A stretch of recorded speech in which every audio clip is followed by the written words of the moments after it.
Umalis nga ako at iniwan ko muna itong si Jekjek sa lola ko. Gusto ngang sumama itong si Jekjek at ang sabi ko ay saglit lang naman ako. Tapos dumaan na nga rin pala ako ng 7-Eleven para kumuha ng pambili ng paninda ko. May pa-order nga ako sa Shopee and Lazada kaya kailangan kong ma-ship out ito ngayon. Tapos may parating din pala akong bedsheet ngayong araw para sa pagla-live selling ko sa Shopee. Hindi na nga rin ako nagtagal at umalis na rin agad ako. Malayo-layo pa kasi ang lalakarin ko bago ako makasakay ng jeep. Medyo may kalayuan rin pala ang pupuntahan ko.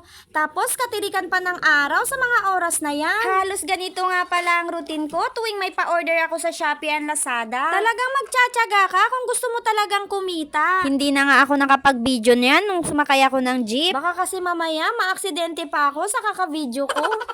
Imbis na kumita ako, mapapagastos pa ako. Tapos, nakarating din ako sa destinasyon ko. Dito pala ako bumibili ng paninda ko sa Shopee and Lazada. Halos lahat ng product ko, dito ko lahat kinukuha sa kanila. Tapos, ikaw na lang ang bahalang dumiskarte kung magkano ang ipapatong mo.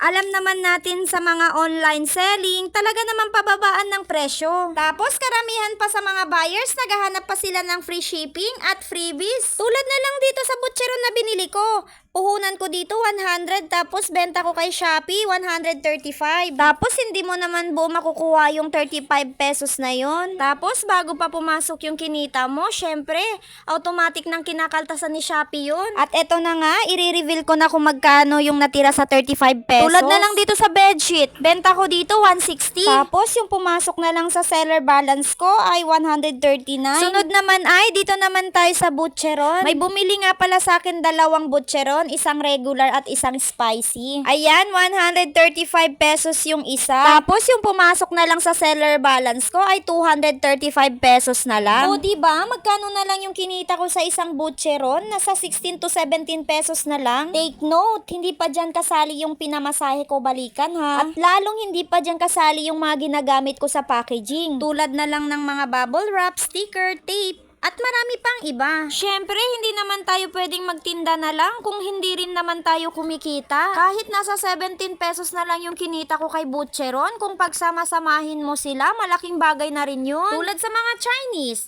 laki puhunan, liit-liit tubo, okay lang. Karamihan naman sa mga Pinoy, gusto wala na ngang puhunan, gusto pala kikita. Pagkatapos kong bumili ng pa-order, umuwi na rin ako agad. Kailangan ko na rin kasing ibalot ang mga to. Pinapasabay ko kasi ito sa papa ni Jekjek na i-drop off bago man lang siya pumasok sa trabaho. Para wala na rin akong iisipin pang pending na parcel. Kasi itong si Shopee, kahit prepared seller ka, kahit malate ka lang ng isang parcel sa shipment, talagang tatanggalin ka nila sa pagka-prepared seller mo. At hindi lang yun, magkaka-penalty ka pa. Hindi yun chismis ha.